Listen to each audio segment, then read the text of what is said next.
right. So thanks, guys. So tonight's mental health session is on defiance or submission. So I want to ask you a question. With authority figures, thinking about parents, teachers, bosses, pastors, leaders, do you have any trust issues with them? Maybe in a particular area. Do you find yourself often questioning them or doubting them? Or are you quite fearful or distanced? You keep your distance from an authority figure.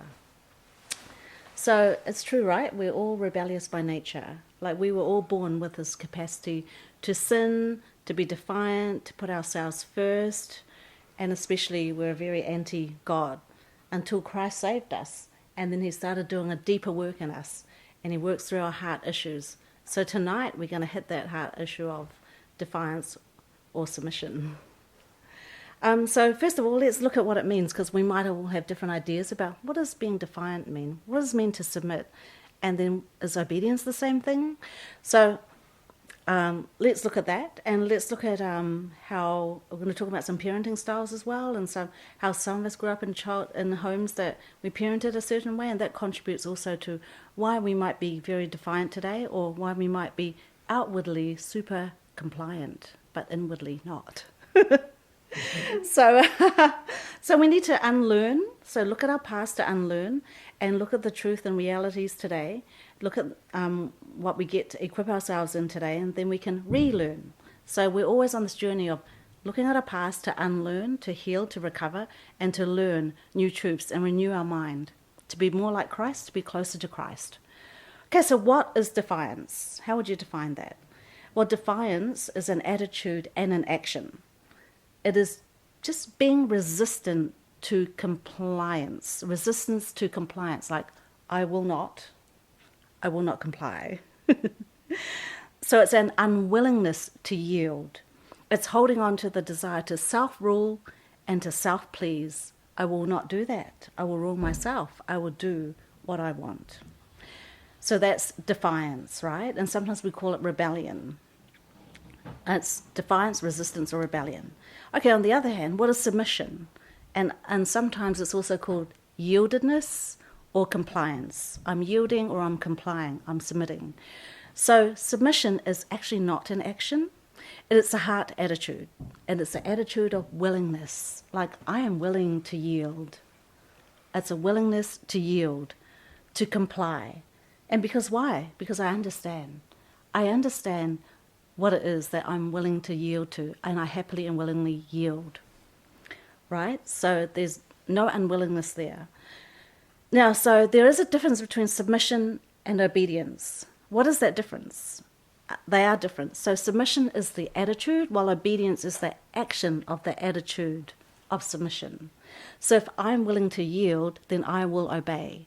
I will do what I was asked to do, what I've been instructed to do, what I've expected to do. I willingly yield, so I do it. But is it possible to be obedient and not submissive? Absolutely. Absolutely, right? I'm sure we've all done it sometimes. So, for example, you tell somebody in your household to go, can you take out the rubbish, please?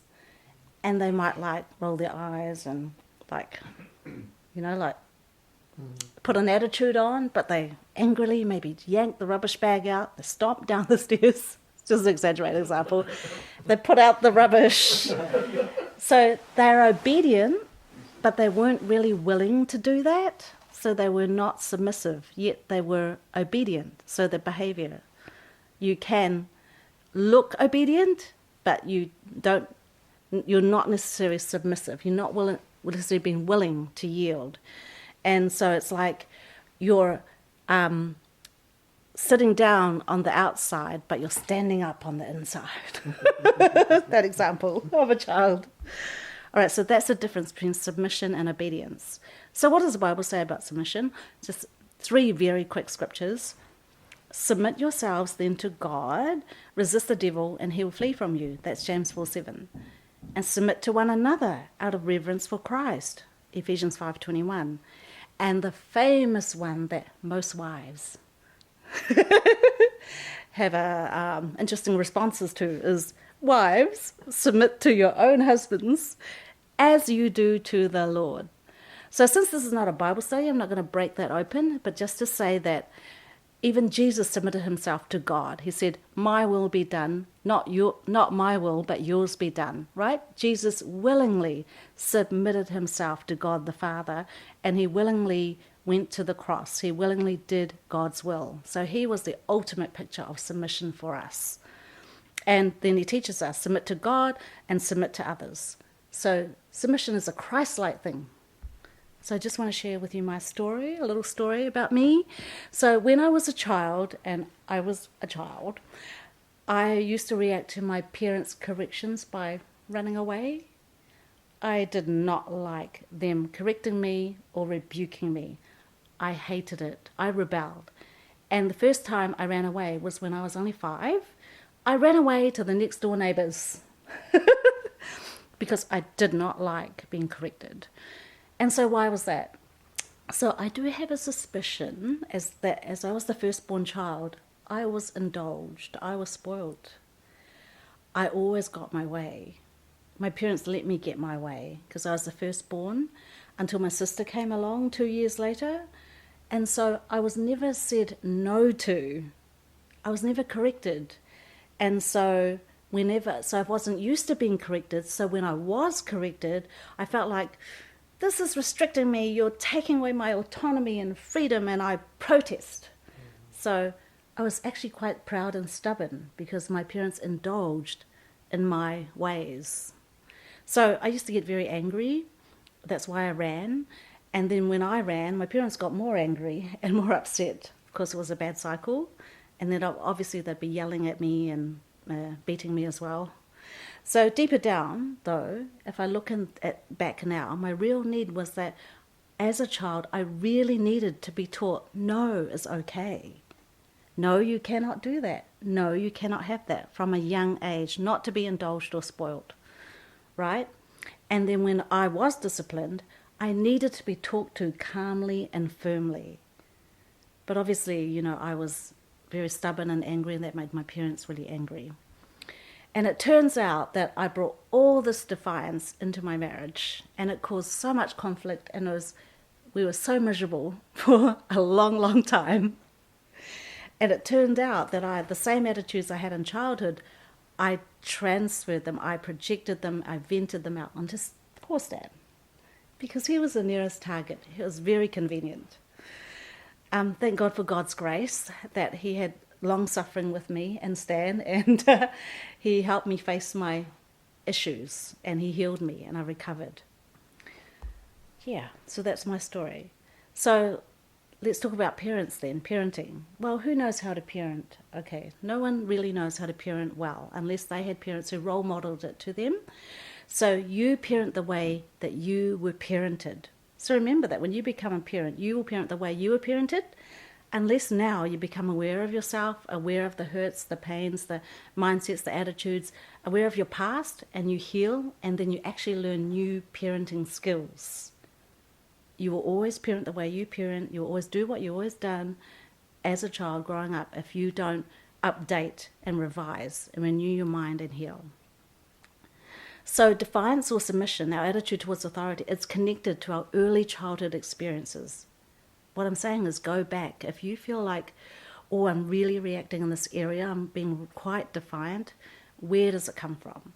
Because later on in our adult lives, our hurtful reactions towards other authority figures are then layered on top of that, and we think, I have an issue with this pastor or leader, but actually it goes way back into your childhood and there are root issues sitting there. And so don't judge yourself, though, when it comes up, or somebody in your group might like, oh my gosh, they're so rebellious, and react to them angrily. Judging does not help. Judging only hinders people's growth, your growth and their growth. So it's really more helpful to be just curious and go, oh, I wonder what's happening there. Let's look into that. What is going on? What is really going on? So really build that relationship with yourself, with other people, and really take the time to go look deeper. What is going on there? Instead of going, that's rebellion, I have to deal with it. I have to kick them out or stand them down or whatever, and it can be very harsh and punitive, right? So let's look into now what healthy parenting looks like. So we might think, well, I never grew up in a healthy home. I don't even know what that looks like.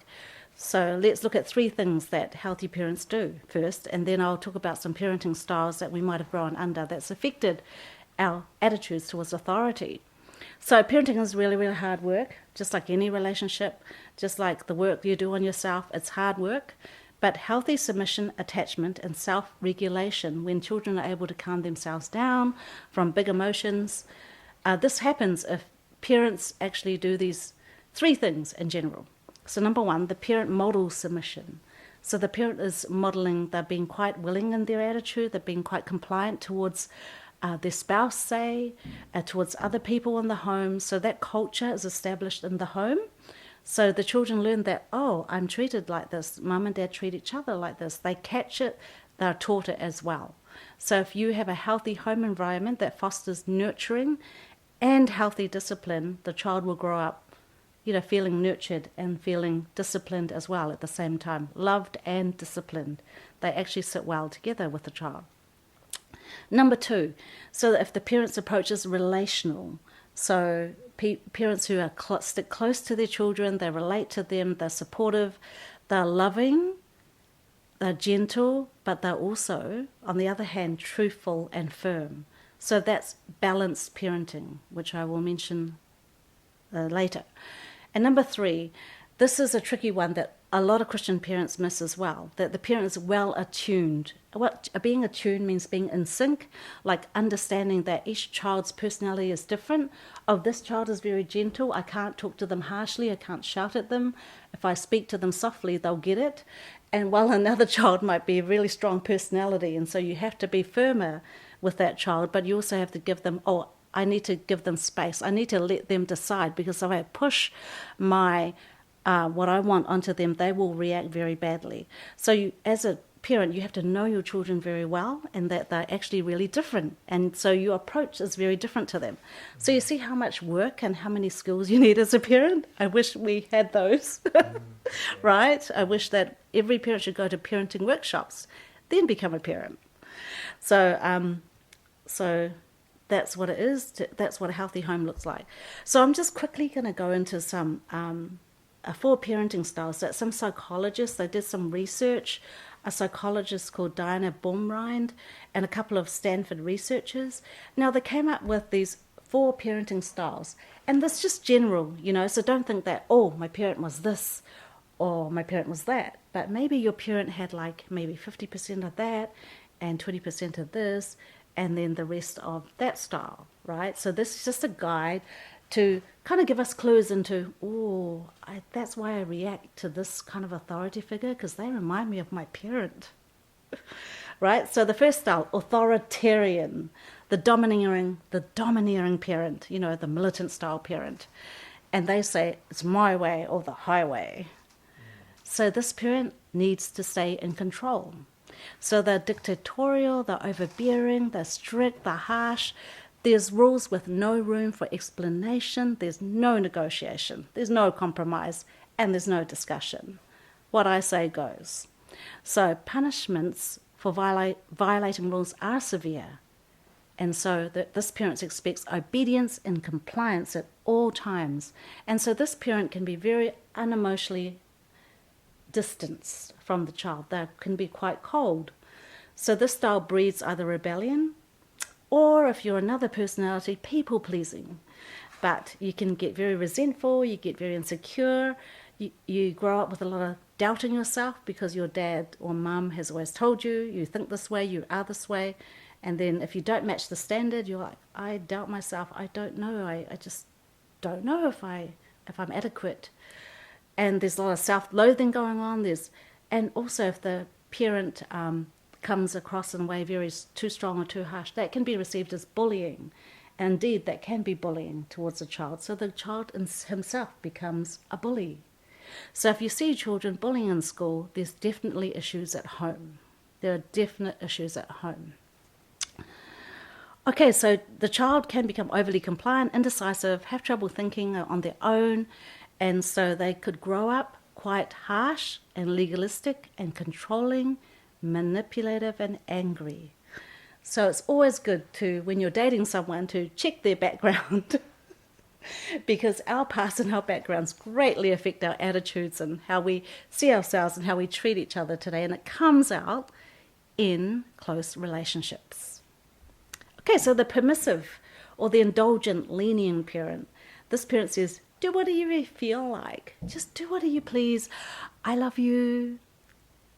I will help you, but you can do whatever. And no boundaries, there's no boundaries, no limits or consequences, because this parent is afraid of upsetting the child or disappointing the child. Because if the child is disappointed or upset, I won't be able to handle it. So I must work very hard to make the child and me avoid all sorts of disappointment and all sorts of failure. They cannot do disappointment. So this parent is more of a friend or peer to the child, like we are friends. And so the child is like, oh, cool, I can do whatever I want. And mum or dad will be okay with it. There's no punishment, there's no consequences. And so they can grow up very allergic to correction. So as I said before, I was indulged in, I was very allergic to correction. I hated being corrected. I just wasn't used to it. I wasn't compliant. And this child, if they're spoiled all the way up, they can grow up very narcissistic. That's where you get those personalities come up, very self-absorbed, very self-centered, very entitled, and they find it very unnatural to actually consider other people beyond themselves. They cannot think beyond me. Sometimes they can be very feeling or emotionally driven. So do you see some of these ways in yourself? Maybe because you were parented a certain way like that. And so there's the neglectful parent or the uninvolved parent who says, I don't care. So there's little or no interaction with the child. So you're looking at a very abusive home. You're looking at a home where the children are always neglected. The parenting is not emotionally, physically, or relationally present. So there's no rules, there's no structure, there's no affection. And the child or the children are left to fend for themselves. So they feel very abandoned. Right? At least with the other parenting styles, the parents stay close. At least they feel like my parents do care because they are close, they're present.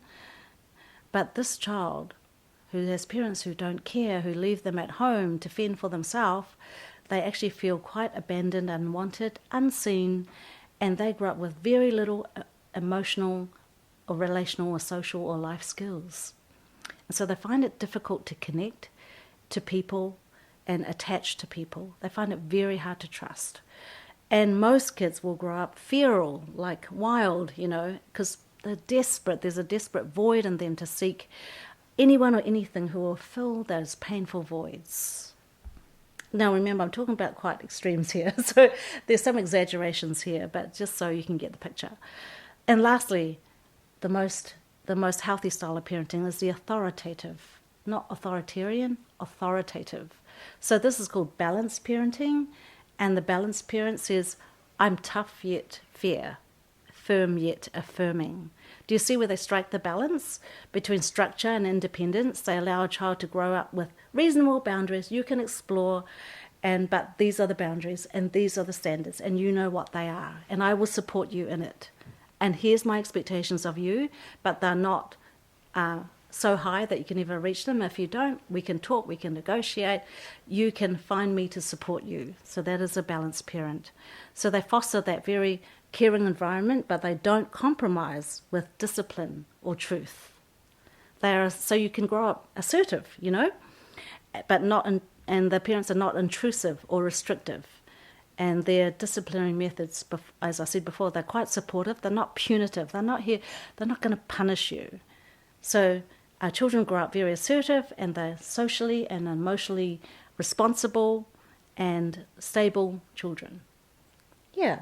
So as Christians, we want to be that kind of parent. We want to be a godly parent, right? That is a balanced parent. Yeah. So this is a rhetorical question. How were you parented growing up? Consider your parenting, how you were parented growing up. You also might have been parented differently from your sibling. Yeah, because you were not favoured maybe, or you were the favoured one. Same parents, but different parenting styles on you. So that's possible as well. So how does this connect to how defiant or submissive you are of other authority figures today? How is this connected? Well, why is it hard to submit to parenting that's unbalanced or unhealthy, as in those 3 styles? Why is it hard? Because the child just feels unsafe. They're uncertain of where the parent is at, especially where there's been abuse. Parents do abuse their power, they do abuse their authority, they do abuse because they're hurt, they have generational trauma, things like that. And also if you're parented where there's extremes in the home, like it's all about meeting performances and standards and there's no reward, extremes. And then the child's needs haven't been adequately met, like a need for praise, a need to be acknowledged, a need to be, I see you, I praise you, I will hold you, I will care for you, the other side of it. So when you're parented like that, you grow up in a home like that, you feel fearful, you start feeling fearful, you're very anxious, you develop a survival skill. And so the survival skill is either you will become just like, very people-pleasing. I'm going to be so compliant because if I was to hurt my mum or dad, if I didn't do what they want, I will get punished. So I must do everything perfect. I must meet all their standards so I don't get punished. So you can be outwardly compliant, or you can go the other way, defensively detached. I want nothing to do with my parent. It's too bad. I'm just going to be very defiant, and so I'm going to take all my trust off my parent and I am going to trust in myself. Or I'm going to trust in someone that's not in this home. So then, if you develop that, like you put all your trust onto you, you might develop that king lie that says, my survival, it's all up to me. Or you might develop another king lie, nobody can be trusted. So you never trust anyone. You're actually isolating yourself. So that's a very favourite king lie of mistrusting or defiant children. Yeah. So feral children, like children who go very wild, who've had neglectful, abusive parents, they only live from day to day. Their survival is from day to day. They're just trying to survive, always staying on the alert from where's the next danger that I need to escape from, because danger's only around the corner. So you see all these mindsets, very unhealthy self-concepts we develop if we're parented in these unhealthy ways. So only securely attached and trusting children can apply. So if you are securely attached and you could trust your parents, you are more submissive. You are more willing to yield because it's safe to yield. So what is the root cause of you not being willing to comply, like you're just being defiant? It's because you don't trust. You do not trust that authority figure. You are holding on to that trust and you're not going to put it onto them. So a lack of trust is why we can become very defiant to authority. Do you have a lack of trust towards a certain authority figure? Maybe it goes back to some childhood beliefs. Right, and just a few tips here before we get into some WOWs and empowering questions and truth coaches. So now the thing is, how you were parented, this largely influences in how you in turn parent others. Now some of us are not parents, right? But you are parents in a way if you lead a team, say. So discipleship is another form of parenting, right? Yeah, it's like the elder, more spiritual person is discipling this other person. That's a form of parenting. So how you were parented, you will do it this way too. So how are you when you are discipling someone? How do you treat them when you are leading them? How do you speak to people in teams that you are serving in? How do you manage others who are under you? Do you quickly lose your temper? Do you expect them to comply or else? Do you expect obedience at all costs, or that will not be okay? So just be self-aware. Just catch yourself and go, whoa, what is this coming out of me? This, I need to look at how I was parented. I need to look at some beliefs here. I need to change. Okay, learn how to relate. So if you grew up with verdict parenting, parent says, that's it, no negotiation. You cannot talk me into any more of this. You will do that. Then you have to learn how to relate and then how to negotiate. So the skill of negotiation is very important, but it's not very possible without trust in the relationship, and trust is not possible if you do not build a relationship. So learn how to relate and learn how to negotiate. Because if you take everything as a verdict, like, oh, that's it, I have no other choice, I either comply or I don't, then you're going to get very angry, you'll feel obligated and resentful, or you're just like, I'm not going to do it, and just walk away. But you might burn bridges as well. Another thing, it's easy to be defensive towards harsh or it's easy to get defensive when someone is harshly speaking to you or they have these domineering tones. Well, here's a truth coach. Don't take it personally. It's more about them. Maybe they're having a bad day. But what can I do in this case? Well, wait till you're rational and then be assertive. Speak the truth to them and tell them, I want to hear you, so I do want to hear you, so I would like to be spoken to gently and respectfully, please. That's being assertive, isn't it?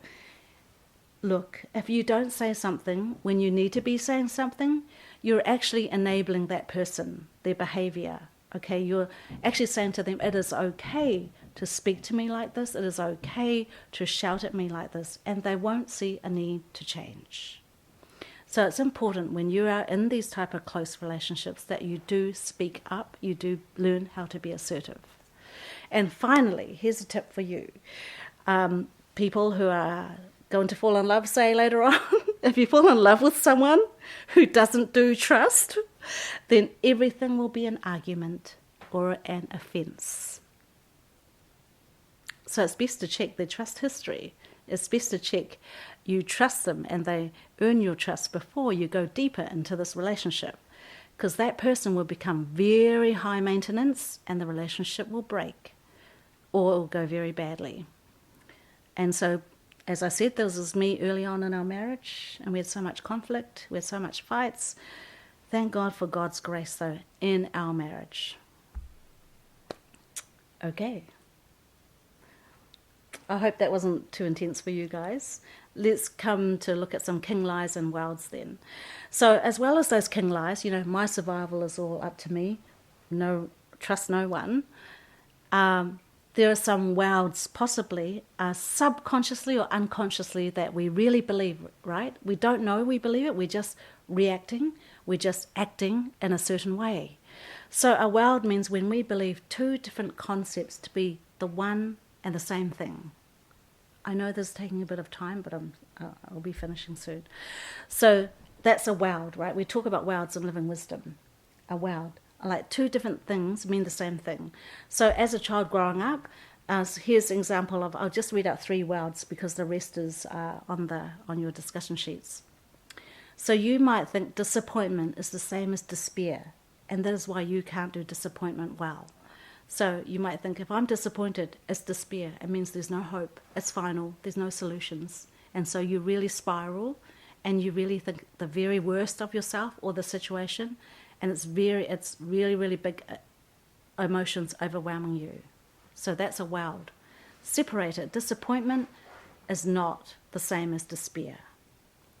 And you might think also another wild. No means never. So if you grew up with authoritarian parenting, no means never. So you go into work, you go into a relationship, and your girlfriend says no, and you think, oh, they said never.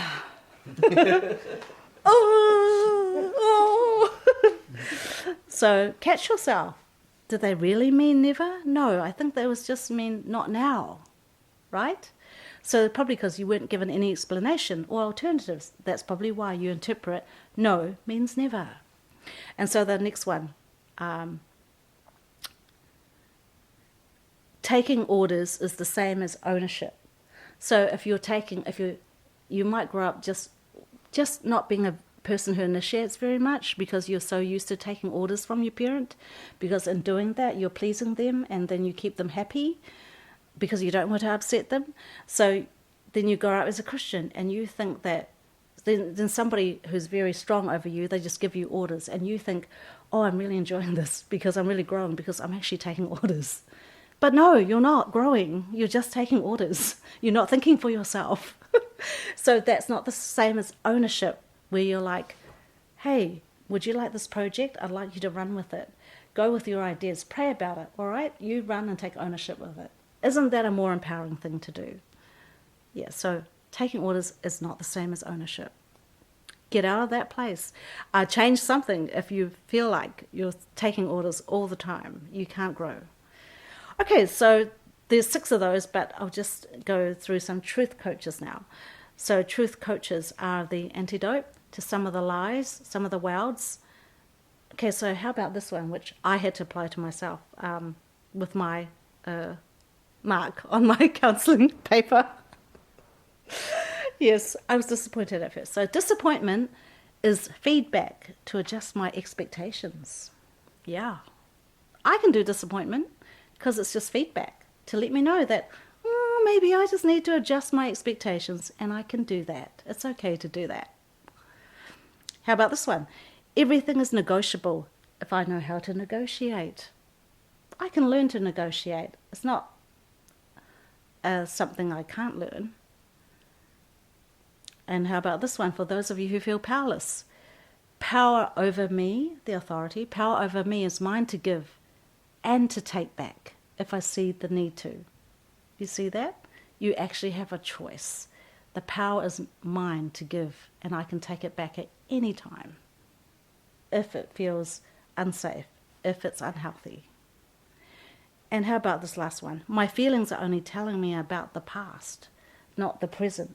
So most times when there's a big reaction, it's really our past coming up, and it's telling us, oh, this is a historic feeling. This goes way back. I need to look into it, to update it, to change it, to renew my mind over it. Yeah. Okay. So a couple of empowering questions, and it's a lot more on the sheet. Here's a couple for you. When did he or she betray my trust early on? When did he or she betray my trust, that I took trust back into my own hands? Here's a really good one. How did you contribute to that situation? Yes, the other person did something, but how did you contribute to that situation? How did I learn that no means never? Yeah. Okay, so I've come to the end of this now. And so we're going to go into our discussions, and I've got some discussion questions and a whole bunch of these wows and these truth coaches that please go over. Please open up your hearts to share and explore. You know, we can learn from one another. Yeah. Thank you. So good. You're so good.